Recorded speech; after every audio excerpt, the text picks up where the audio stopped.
तो मेरे गड्ढे में लाने पहुंचाती हूँ तो सामान पानी खाए कौन सी माछा ये हो कौन माछा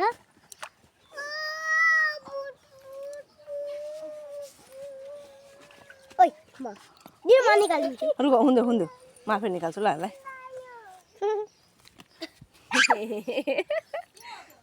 माछा धर्नु न च्याप्पे तिमी धर न त च्याप्पै बोक काखामा काटा काखामा बोक न त आऊ अरे सुताउनुला त सिगे अनि काखामा लिएर सुताउनु मारिनु न किन मार्नु पर्यो मार्नु हुँदैन आफै मर्छ आफै मरे भने हो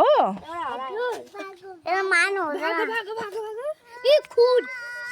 तिमीले हिर्काएर खुन निकाल्दै का होइन खुन यो त्यसको बच्चा हो